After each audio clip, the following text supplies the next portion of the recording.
Good morning, one and all. My name is Dr. D.V. Manjulatha.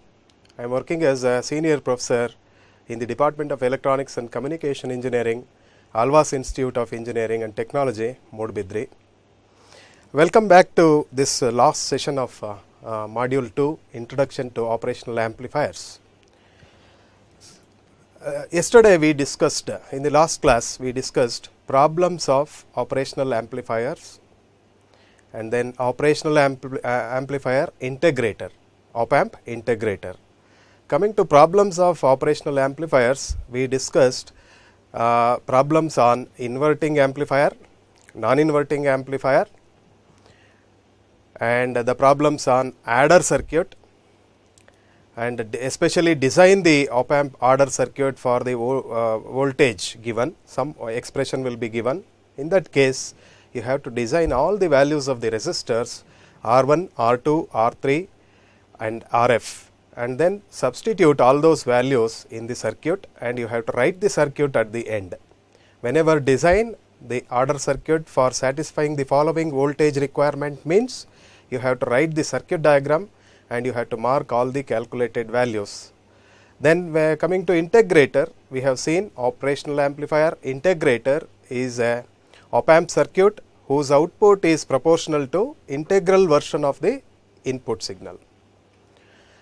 And now today we will let us discuss operational amplifier differentiator, op-amp subtractor, and two important definitions of operational amplifier.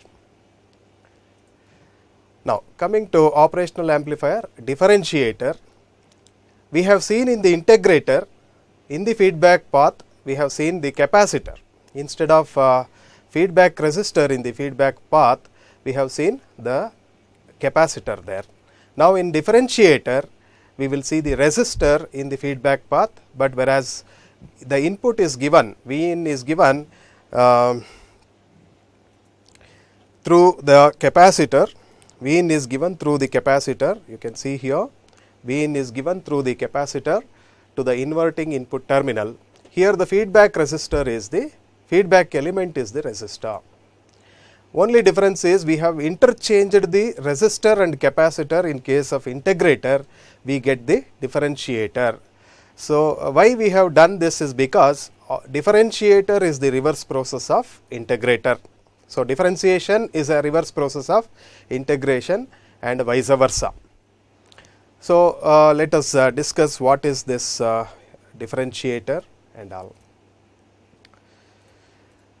Now the input signal Vin is applied to the inverting input terminal of the operational amplifier through the capacitor C. So first of all, let us discuss what is differentiator. An operational amplifier differentiator is a op-amp circuit whose output is equal to the differential version of the input signal. Here the input signal Vin is applied to the inverting input terminal of the op-amp through the capacitor C. Similarly, here the feedback element is the resistor R. The op-amp works in inverting mode of operation because the input signal is applied to the inverting input terminal of the op-amp. Coming to the circuit analysis, so as we discussed, to the circuit we have to apply Kirchhoff's current law at the node G. We can see the circuit here. So we can apply at node G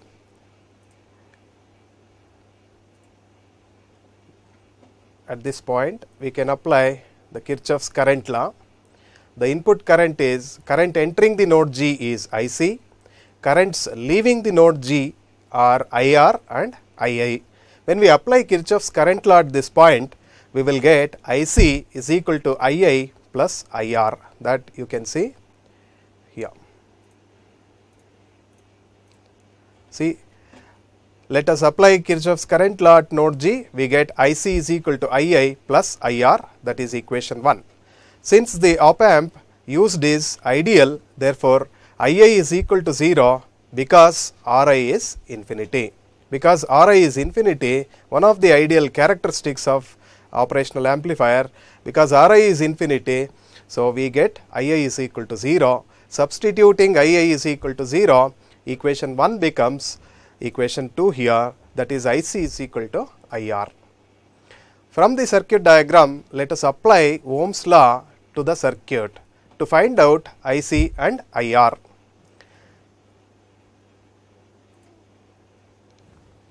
Let us go to the circuit diagram.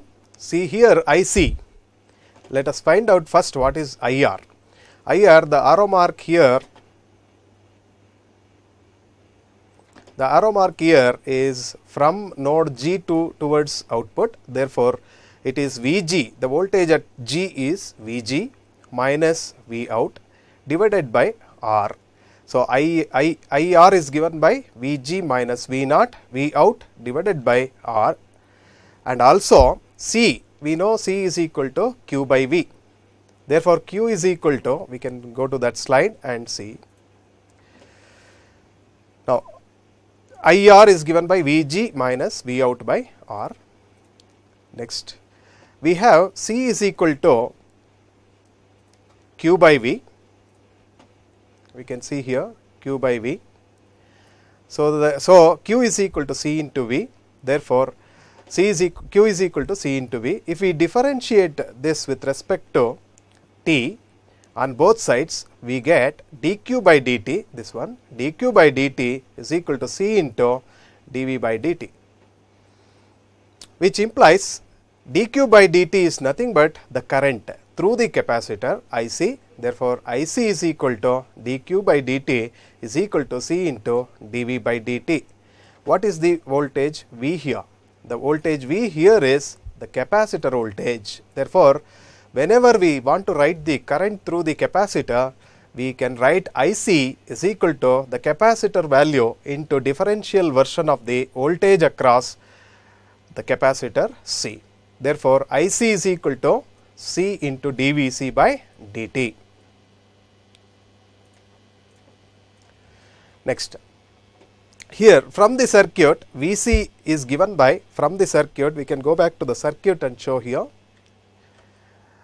From the circuit Vc, what is the voltage across the capacitor? By again applying Ohm's law on the circuit, V in, okay. So, it is V in minus Vg, it is V in minus Vg, voltage at node G, divided by V in minus Vg is the capacitor voltage across the capacitor. Therefore, so what is Vc? Vc here is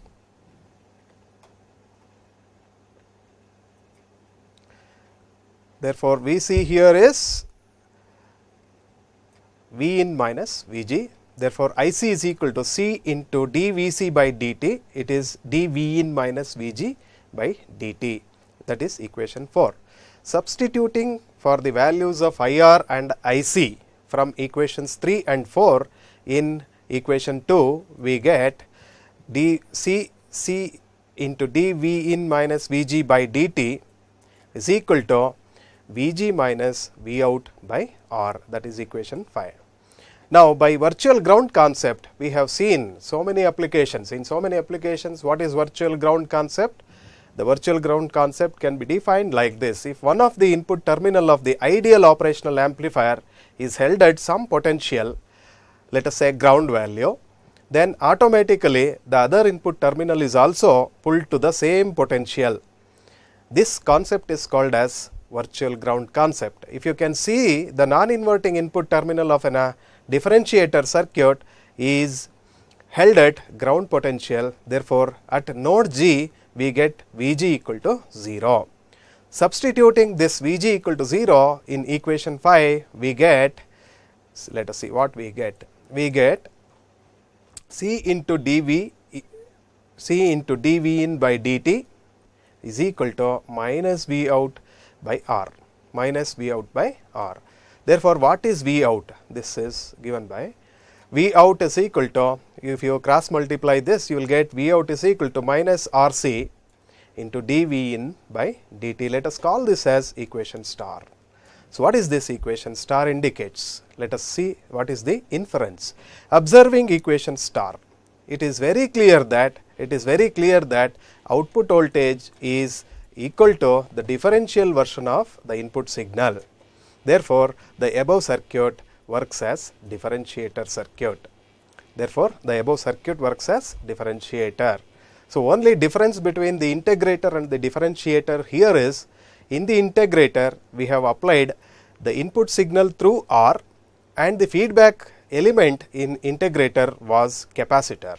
Now, just if we interchange those two values, then we get a differentiator, op amp differentiator, and here in differentiator the input signal is applied through the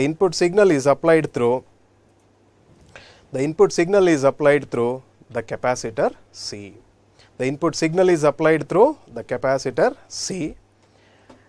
This one, the input signal is applied through capacitor C, and the feedback element becomes R. In case of integrator, R comes here at the input side and C comes in the feedback path. That is the only difference. Otherwise, all the analysis, everything is same.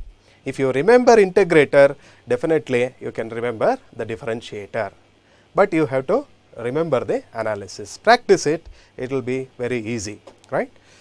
So, with this we will move on to the next application of an operational amplifier, which is a subtractor circuit, op amp subtractor circuit. Let us see the circuit on the board. So, the op amp subtractor looks like this. Minus, plus. So, here there is a negative feedback we need to apply. This is V naught. Here let us say V1 we are applying, input signal 1. This is R1, this is RF, feedback resistor. Similarly, here also we need to apply one more resistor, which is R2, and one more signal is applied here, V2. And there is one resistor here which is equal to feedback resistor.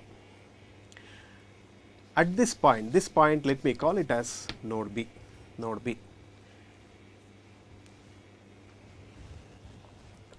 So, this is the circuit diagram of subtractor.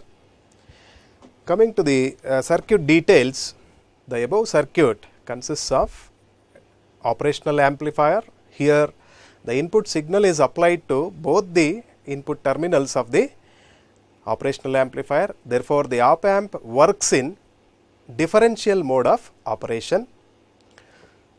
The op amp works in differential mode of operation as we apply the signals to both the input terminals of the op amp. V in is applied to minus terminal, V2 is applied to plus terminal through, of course, R1 and R2, and then RF here. Therefore, the above circuit, the op amp subtractor circuit, the op amp works in differential mode of operation. As usual, there is a feedback resistor between the negative terminal and the output. So, here in op amp subtractor also we use the negative feedback, and there is this part of the circuit. This part of the circuit is a voltage divider network, which we have seen in the transistor biasing. So, V2 is applied to the positive terminal of the operational amplifier in subtractor using voltage divider network, which consists of R2 and RF, right. This is the circuit details of the op amp subtractor.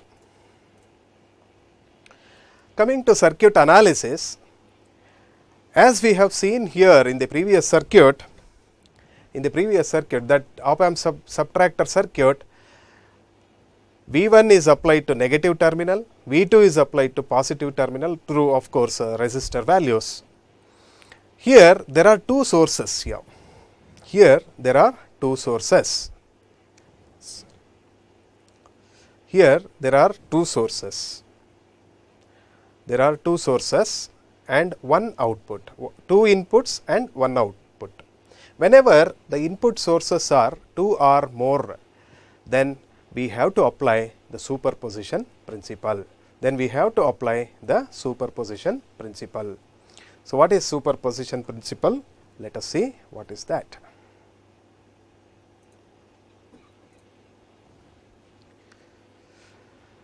So, here as there are two inputs and one output, the analysis can be made by applying superposition principle as follows. So, we consider three cases.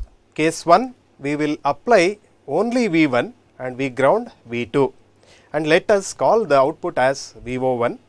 Similarly, in case 2, we will apply the other signal, that is V2, and we will ground the V1 signal, and we note down the output as VO2. And then in case 3, we will add up these two output voltages VO1 and VO2. That is called as superposition principle, applying superposition principle. Now, let us come to this circuit. Let us come to case 1. In case 1, we will apply V1 and ground V2 and let the output be VO1. So, in this case the circuit becomes, the non-inverting amplifier circuit. Sorry.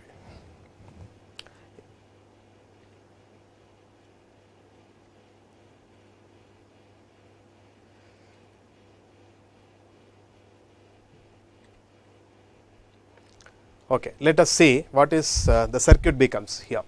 Let us come to the board and see. We are here in case 1, we are applying V1, grounding V2, and let us call the output as, and let V out be equal to VO1. Under this condition, the above circuit becomes, this becomes a ground point, we will rub off this becomes a ground point, and we are applying the input signal V1 and let the output be VO1.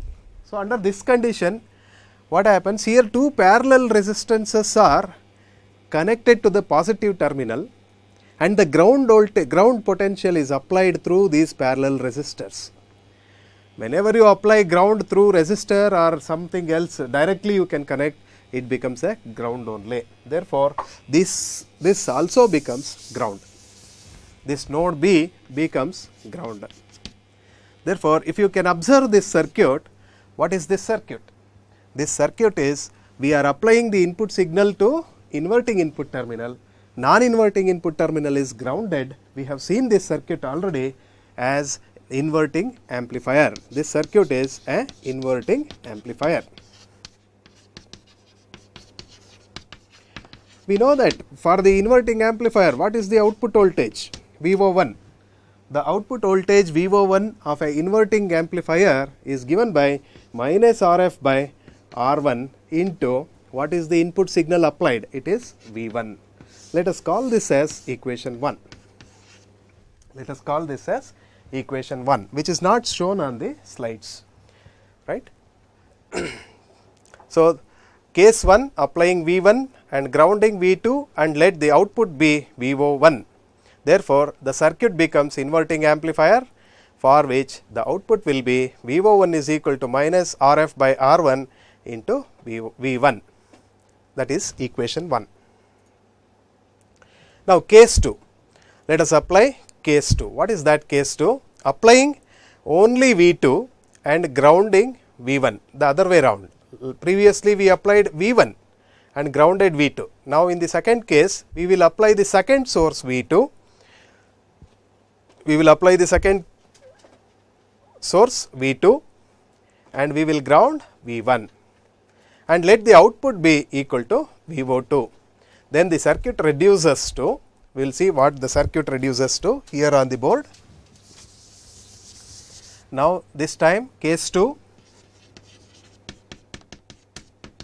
we are applying V2, we ground V1 and let V out becomes, V out is equal to or V naught is equal to VO2. Therefore, the circuit reduces to, we will see what circuit reduces to. So, here there was a resistor here and we applied V2 and we grounded this point now. So, the circuit reduces to this one, this is R2 and this is RF. Now, you can observe here, if I calculate the equivalent voltage for this and apply at node B, I am applying some voltage at node B, let me call that as VB. Let me assume that VB is the equivalent voltage due to this voltage divider network, and if I apply VB here, therefore, if you observe this circuit looks like non-inverting amplifier. Therefore, first we will find out what is the equivalent voltage for this by applying, I gave one very important formula in transistor biasing.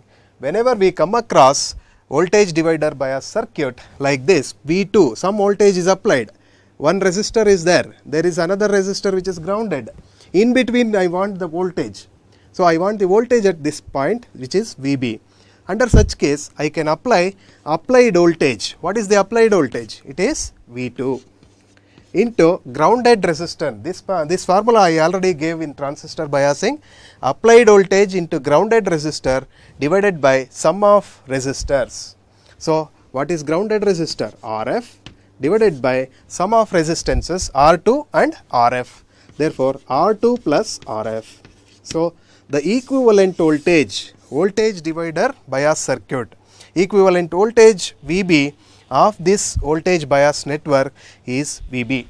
Now, I can rub off this and I can apply the equivalent voltage at this point. I can rub off this and apply the equivalent voltage at node B as VB, which is given by VB is equal to V2 RF by R2 plus RF. If I apply, so you can VB here, you can see this circuit is nothing but non-inverting amplifier. We have analyzed what is non-inverting amplifier, what is the output voltage of a non-inverting amplifier, we have already analyzed. So, this is VO2, we have analyzed. According to the analysis of non-inverting amplifier, VO2 becomes VO2 is equal to 1 plus RF by R1, we have seen this already, RF by R1 into the applied voltage which is VB. So, we have shown this already. So, VO2 we got, VO2 let us call this as equation 2. Now, already we have found out what is VO1. VO1 I will write here, VO1 is minus RF by R1 into V1. So, this was equation 1. Now, this is equation 2. I told you case 1 we will apply V1 and ground V2 and let the output be VO1, which is given by equation 1. In case 2 we apply V2 and ground V1 and let the output be equal to VO2, that is given by equation 2. And here in equation 2 there is VB. What is the value of VB, which we have already found out? V2 RF by R2 plus RF. Let us substitute this here in equation 2. Therefore, we get, I will write that here, we get VO2 is equal to 1 plus RF by R1 multiplied by VB. VB is given by V2 into RF, V2 into RF divided by R2 plus RF. So, this is, let me call this equation as 3. Now, what is case 3? Case 1 we applied V1, grounded V2 and we noted down output VO1, that is given by equation 1. In case 2 we applied V2, grounded V1 and let the output be VO2, which is given by equation 3 now. Now, in case 3 what we do? We will have to add up VO1 and VO2. That is called as superposition principle. We need to apply superposition principle whenever there are two input signals which are applied to the operational amplifier circuit. Therefore, what happens now? Let us see case 3. In case 3, we just add up the two voltages, output voltages, case 3. Case 3, total output or overall output of a subtractor, overall output of a subtractor. overall output of a subtractor is given by VO is equal to VO1 plus VO2. VO1 plus VO2. Let me rub off this and write what is VO. VO is equal to, what is VO1? That is given by this. VO1 is given by minus RF by R1 into V1 plus VO2. So VO2 is given by equation 3. Let me substitute that here. So 1 plus RF by R1 into V2 RF by, I will rub off this also, V2 RF by into RF by divided by R2 plus RF. So now this is the overall output of the circuit subtractor. I do not want these two now, I will rub off all this. Now the overall output of the subtractor which we have considered is given by V0 is equal to minus RF by R1 into V1 plus 1 plus RF by R1 into V2 RF by R2 plus RF. Now whether this is a subtractor circuit, definitely this is a subtractor circuit. Here there is a V2 and some constant. Here there is V1 and some constant. We remember, you remember the circuit, that is, this was the circuit. We applied V2 here and we applied V1 here. This is the subtractor circuit. This is R1, this is RF. So in the subtractor circuit, V2 we applied to positive terminal, V1 we applied to negative terminal. What will be the overall output? Output we need to prove that V0 is proportional to positive terminal voltage, that is V2 minus V1. We have to prove this. If we prove that, then the above circuit works as subtractor. So how to prove that? Let me assume, let R1 is equal to R2 is equal to RF. If I assume R1 is equal to R2 is equal to RF, then what happens to VO? Let us see. VO is equal to, VO or Vout, both are same. I am using frequently Vout and VO, both are same. Let us consider the same thing here. So if I substitute R1 equal to R2 equal to RF, what happens? RF and R1 get cancels. So minus V1 I will get here, minus V1 plus 1 plus RF by R1. RF by R1 again get cancels, 1 plus 1 is 2. So 2 into V2 into RF, it is RF, R2 and RF both are same. So 2 RF get cancels, divided by 2 I will get. Therefore 2 get cancels. So what happens to the final output? V0 is equal to minus V1 plus V2, which is nothing but V0 is equal, which implies V0 is equal to V2 minus V1. So if you call this as equation star, if we call this as equation star, observing equation star, we came to conclusion that we came to find the output. The output is proportional to V2 minus V1. Here V2 minus V1. Proportionality constant if I remove, I have to apply the constant which is 1 here. So observing equation 2, output is equal to the subtracted version of the input signals which are applied to the positive input terminal V2 and the negative input terminal V1. Therefore, observing equation star, the above circuit works as subtractor.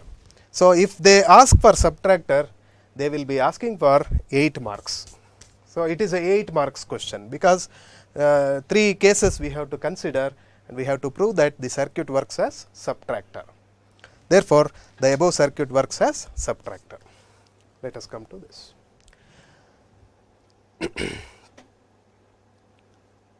So if you can, case 2 we got VB, V2 RF by R2 plus RF. Next, I substituted for positive terminal as VB, VB is V2 RF by R2 plus RF, and this is a non-inverting amplifier circuit. For the non-inverting amplifier circuit, VO2 is given by 1 plus RF by R1 into VB.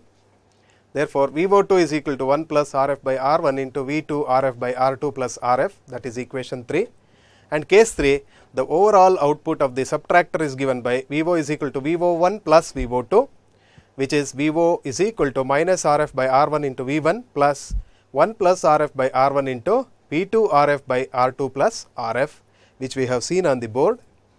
Next, if we take the values of R1, R2, R3 and R1, R2 and RF all are equal resistances, then we get V out is equal to, or V naught is equal to minus V1 plus V2, which implies V naught is equal to V2 minus V1, which is equation star here, which we call it as equation star. So, what is the inference out of this analysis, or the conclusion out of this analysis? Observing equation star, we can clearly say that the output is the subtraction of applied voltage at non-inverting terminal. Non-inverting terminal voltage is V2 and the inverting input terminal of the circuit, that is V1. Hence, the above circuit works as subtractor. Next, I told you in the outcomes of this session, we will also consider some important definitions of the op amp. So, one of the definition is CMRR.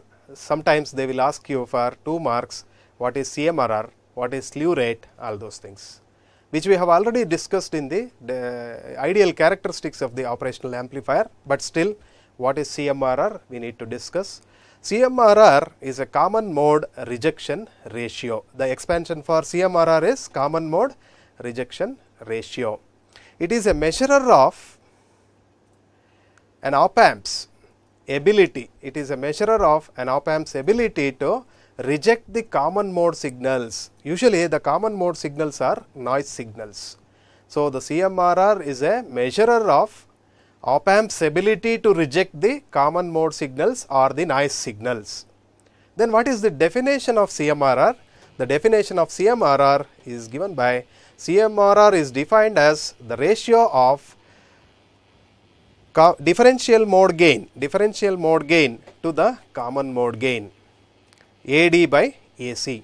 CMRR is defined as AD by AC. Ideally, CMRR is infinity, which we have shown in the ideal characteristics of the op amp, but its practical value will be approximately equal to 90 dBs. As we discussed in the last class, dB means gain will be measured in decibels. So, the gain of the CMRR is also like a gain here. Therefore, CMRR is infinite for a practical ideal operational amplifier. Infinite means very large value. Practically, for a given op amp, it will be approximately equal to 90 dBs. Next, coming to slew rate. Slew rate, because there is a one capacitor, whenever capacitor comes into picture in any circuit, there exists a slew rate S. What is slew rate? Slew rate is defined as the maximum rate of change of, slew rate is defined as the maximum rate of change of output with respect to time. So, slew rate is defined as the maximum rate of change of output voltage and is given by slew rate is equal to dV naught by dt. It is a maximum value and its unit is volts per microseconds. So, ideal case for ideal op amp, we have shown already in the ideal characteristics of the op amp, slew rate is infinity and its practical value for a given op amp is approximately equal to 0.5, S is equal to 0.5 volts per microseconds, which is practically. That means, for a given operational amplifier, if you find out slew rate, maximum rate of change of output voltage with respect to time, we get 0.5, approximately 0.5 volts per microseconds. These are the very important definitions. They may ask sometimes these two definitions. So, I considered at the end of the session these two. Now, this completes the unit number 2 or the module 2. Now, briefly let us review what we discussed in 8 classes. In all the 8 classes so far, what we discussed, right. So, review, I have written review questions, actually it is a review of module 2, right. So, this is not questions. So, review of module 2. So, very beginning of the session, in this first session we discussed what is BJT biasing. In a layman answer, applying a DC voltages and currents to the device, electronic device, is called as biasing, we defined, and later the actual definition, technical way of defining BJT biasing is the proper flow of zero signal collector current and proper maintenance of collector to emitter voltage during the passage of the signal is called as BJT biasing or simply transistor biasing, right. So, why we have to bias? All those we have seen in the first session. So, we biased the BJT considering the amplifier into consideration, and once we bias, we need to fix the operating point on the output characteristics of the BJT. To do that, we take the help of DC load line. So, it is DC load line because if we take the slope, reciprocal of slope of this line, we will get RC, which is a load resistance in case of transistor, CE transistor. So, as it gives load resistance, therefore, it is a load line. Under DC conditions, we considered this load line, therefore, it is called as DC load line. So, the concept is called as DC load line concept, and we fix the operating point. What is that operating point? The operating point is the intersection point of DC load line with the output characteristics of the BJT. So, wherever the crossing of output characteristic with the DC load line takes place, all those points are called as operating point. And looking at the operating points, many operating points, we have to consider one operating point which is at the center of the active region. Therefore, why we have to consider the center of the active region? We need to get the faithful amplification. For getting the faithful amplification, the operating point must be fixed at the center of the active region. When once we fix the operating point, we will note down what is called as the base current. Once we note down the base current, we will try to apply that base current in the amplifier circuit. We get the faithful amplification and we get the proper biasing. That means proper values of IC and VCE are maintained. So, operating point plays a very important role. So, in BJT biasing, definitely there will be a question on DC load line or operating point or what is DC biasing. So, this type of questions will be asked in the exam. And then we discussed problems on biasing.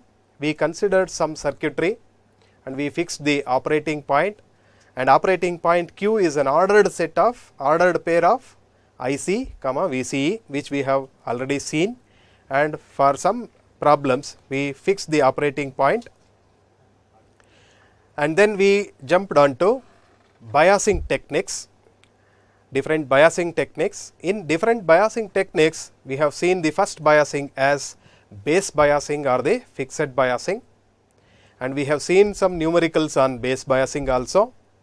And also we proved that the base biasing or the fixed biasing is not a efficient method of biasing, because when we change the HFE parameters or beta values from minimum to maximum, we got uncertainty in the operating point which was fixed at the center of the active region.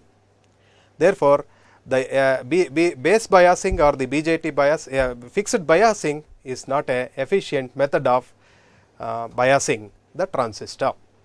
Then we moved on to voltage divider biasing, and in voltage divider biasing, we will be using voltage divider network to bias the BJT. Therefore, that technique was called as voltage divider biasing. When we come to the analysis, there were two types of analysis. One is the approximate analysis, the second one is the precise analysis. When to go for approximate analysis, when to go for precise analysis.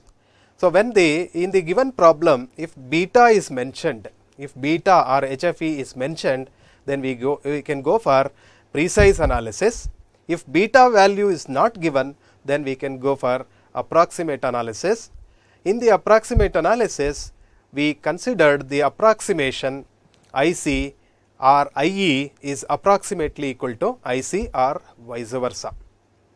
Then in the approximate analysis, we have also seen that the base current of the BJT circuit was very less compared to the voltage divider network current. So, when we go for approximate analysis, when the base current is very small compared to the voltage divider bias network current I2, and here we will be approximating collector current approximately equal to emitter current IE, or IE is approximately equal to IC, because IB is very small, we neglect IB. And also in the problems you can see that clearly, if beta value is not mentioned, then directly you can go for approximate analysis of voltage divider biasing. If the beta value is given in the problem, then you can easily go for the precise analysis. Then after that, we have seen problems on voltage divider biasing. So, problems on voltage divider biasing. So, in voltage divider biasing circuit, determine the operating point. Such type of problems we have already seen, and there will be a question on voltage divider biasing. If they ask for the analysis, they will not ask the problem, or sometimes if problem is there, they will not ask the analysis. Definitely 8 mark question will be there on voltage divider biasing, either the problem or the analysis. Then we also proved that effect of HFE values when we vary HFE values from minimum value to the maximum value. I can remember we have analyzed the voltage divider biasing by taking one example, wherein HFE we considered it as 50, which is a minimum value. Then we varied the HFE to 100. Then we moved to maximum value of HFE, which is 150 or 200 we considered. And we analyzed what is the effect of varying the HFE value or beta value in the case of voltage divider biasing. So, after seeing the calculations, after seeing the operating point variation due to HFE variation from minimum to maximum, we came to one conclusion that the operating point is not varying much when we vary the HFE values from minimum value to maximum value. Therefore, what is the conclusion out of this? The conclusion out of that was the voltage divider biasing is not showing uncertainty of operating point, which was shown in fixed bias or the base bias. Therefore, voltage divider bias is an efficient method of biasing the transistor. And we have also, after seeing the variation of operating point with the variation of HFE values or beta values, we can come to one conclusion that the voltage divider biasing is approximately independent of beta values or HFE values. Therefore, even though there is a much variation in beta or HFE values, the operating point variation is not much. That means that when once operating point is fixed for the voltage divider biasing circuit, the circuit itself will try to maintain the operating point at the center relatively. Thereby, we achieve faithful amplification in voltage divider biasing. Then we moved on to introduction to operational amplifiers. Then we have seen the pin configurations, the definition of op amp, the commercially available operational amplifiers we have seen, the pin configuration of operational amplifier mu A741 we have seen, and then we moved on to maximum ratings of operational amplifiers, wherein we can vary the supply voltage of a operational amplifier from plus or minus 4.5 volts to plus or minus 18 volts. Then we moved on to ideal characteristics of operational amplifiers, which is a very important question from examination point of view. Explain the ideal characteristics of operational amplifiers. For 4 to 6 marks, a definite question. Then we moved on to block diagram of operational amplifier. There are 4 blocks in block diagram of op amp. It is a multi-stage operational amplifier, multi-stage circuit. There is no coupling between the different stages of the operational amplifiers. First block and second block were differential amplifiers. The third block was a level shifter or the buffer circuit. The last stage was the output driver circuit, which is usually a push-pull amplifier. And then we discussed on the virtual ground concept. I repeat, this virtual ground concept is very important concept for the applications of operational amplifiers. We have seen so many times, nearly 100 times I discussed about virtual ground concept. Last time I will discuss what is virtual ground concept. The virtual ground concept is defined like this. If one of the, for an ideal op amp, very important, for an ideal operational amplifier, if one of the input terminal is held at some potential, automatically the other input terminal is also pulled to the same potential. This concept is called as virtual ground concept. We applied virtual ground concept for the applications of operational amplifiers such as inverting amplifier, non-inverting amplifier. We discussed voltage follower, we discussed adder circuit, and then what we discussed, let us see.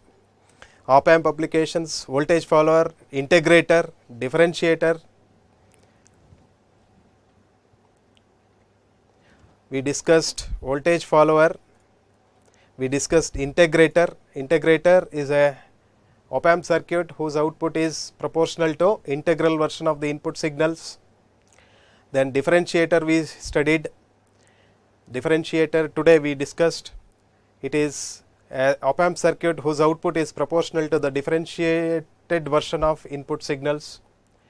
One difference between integrator and the differentiator is that in integrator we applied the input signal through resistor R and the feedback element was the capacitor in case of integrator. If we interchange these, we get the differentiator. In differentiator circuit, we have seen the input signal is applied to the inverting input terminal through the capacitor C, and the feedback resistance or feedback element was resistor R in case of differentiator. And we have already discussed the subtractor. Subtractor is an op amp circuit whose output is proportional to the difference between the two input voltages which are applied to the non-inverting input terminal and the inverting input terminal of the op amp. We clearly analyzed by applying superposition principle, that is case 1, case 2, case 3, and we proved that circuit works as subtractor. And lastly, we have discussed some definitions of operational amplifier, CMRR and slew rate. I suggest the students that please go through the problems, certain problems on the op amp integrator, op amp differentiator and op amp subtractor, and also go through the problems on CMRR. So these problems you can go through, and the problems which we have discussed in the previous classes. So with this, I think we have come to the end of this session. We have completed the module 2, which is very important. You can expect 16 marks out of this module. I think I have made a clear understanding of this module 2 for all of you. I hope you all understood whatever I teach so far in 8 classes. Further, for any queries or if you find any doubts, you can always contact me through this mail ID, or you can even call me through mobile number 99453498996, or even you can write a letter to me through to this address, Dr. D.V. Manjunatha, Senior Professor, Department of E&C, Alvas Institute of Engineering and Technology, Modbidri. So with this, we will wind up this session, and thank you very much for listening. Again, I repeat, any doubts in this, you can always contact me through mailing address or email address, or you can even call me. I am here definitely to help you, all of you. I will clarify all your doubts in module 2, and please go through this module 2, which is a very important chapter, and you can expect 16 marks out of this module. So with this, I will wind up this session. Thank you for listening. Thank you very much.